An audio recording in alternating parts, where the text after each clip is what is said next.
Indiana Fever react to Caitlin Clark's play against former teammate. Caitlin Clark and the Indiana Fever were looking to secure their first win of the three-game road trip, taking on a familiar foe. Late Tuesday night, Clark and the Fever faced the Seattle Storm, marking their first game against former Indiana guard Erica Wheeler. Wheeler had spent the last 2 seasons with the Fever, earning a starting spot in 2023.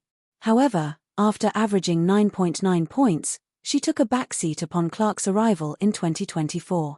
Wheeler departed from the Fever over the off-season, signing with the Storm. And Clark had a moment against Wheeler that caught the Fever's attention. With just over 9:20 remaining in the third quarter, Clark found herself in a one-on-one situation with Wheeler at the top of the arc. As the former Iowa star drove to her right, she cut back to her left with a behind-the-back dribble, creating separation from her former teammate.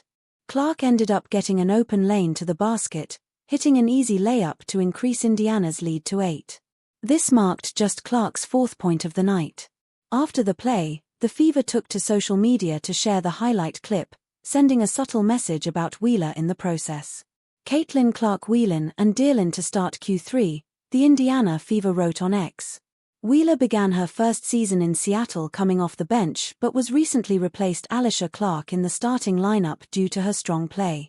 Through 14 games this season, she is averaging 11.1 points, 3.2 rebounds, and 3.6 assists.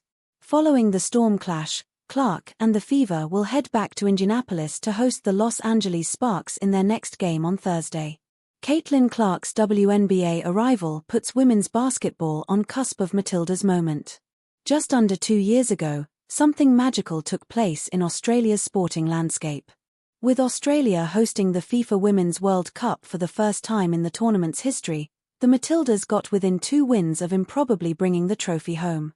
The mazy run to the World Cup semi-final captured the hearts of a nation and put the Matildas at the forefront of the Australian sporting landscape like never before. Since that tournament, the Matildas have become Australia's most beloved national team. The public is well and truly invested in the stories of each individual player as well as the team itself. The Matildas' rise has already had a phenomenal impact on women's football in Australia, and it begs the question, which sport is ready to have its Matildas moment next? If numbers in both Australia and abroad are to be believed, women's basketball is next in line to take a quantum leap. While the Boomers, Australia's men's national basketball team, have taken centre stage in recent years, their success is dwarfed by that of the Opals, Australia's women's team. The Opals took home a bronze medal at the Paris Olympics last year, their 6th medal in 10 Olympic appearances. It was the first Olympic medal for Australia's women's team since it won a bronze at the London Games in 2012. Australia's women's team medalled at 5 consecutive Olympic Games, Atlanta 1996 to London 2012, and sandwiched a 2006 World Cup win into that period as well. Central to that golden era of women's basketball was Lauren Jackson, arguably the greatest basketball player Australia has ever produced. Jackson's decorated career landed her in the Naismith Basketball Hall of Fame. She is one of just 3 Australians to receive the honour, joining legendary coach Lindsay Gaze and Michelle Timms, the first Australian to play in the WNBA. Since the 2022 FIBA World Cup, where the Opals won a bronze medal, the participation rate in women's basketball in Australia has skyrocketed. According to the AUS Play 2025 report, more than 450,000 women and girls are now playing the sport, up 25% since 2022. Nearly 1 in every 5 girls participates in basketball in the age group of 5 to 14, ranking it as one of the top 3 most played organized sports in that age bracket. The numbers are fantastic and they do show a trend that basketball is the sport to play for kids and for young girls, which for me is why we do it, Jackson told ABC Sport. The camps that we run, and in things that we do out in the community, there are more girls wearing WNBA jerseys than ever. There's a lot of girls out there wearing WNBL jerseys too, more so than the NBL or the NBA, which is a shift that has only happened recently. Jackson said she had seen the rise in the popularity of women's basketball in her own house as well. "My kids run around wearing women's jerseys," she said. "My son Harry, he loves wearing Natasha Cloud's jersey. He's been watching the New York Liberty play. She's just been picked up by New York this season, and has watched a few of her games and is obsessed with her. He loves her. The Opals are in a strong position to build heading into the Los Angeles Olympics in 2028. Ezi Magbega, Alana Smith and Steph Talbot are all starters on their respective WNBA teams, with Magbega one of the best defensive players in the league. Jade Melbourne, who is still just 22, figures to be a big part of the 2028 squad, as is Georgia Amoore, who was taken 6th overall in the most recent WNBA draft, and 20-year-old Isabel Borlas. As women's basketball continues to rise in popularity, all these names will become household names, just as the likes of Sam Kerr, Mary Fowler, Steph Catley, and others have become over the past few years. Tying the entire Opals program together is veteran head coach Sandy Brondello, who is also the coach of the reigning WNBA champion New York Liberty. Brondello's title with the Liberty was the second of her coaching career after she led the Phoenix Mercury to the 2014 title.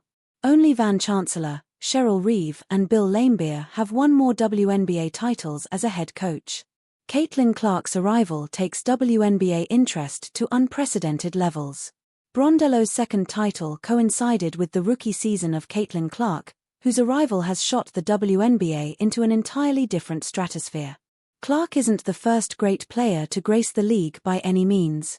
Diana Taurasi is its all-time leading scorer and is considered to be one of the greatest women's basketball players ever.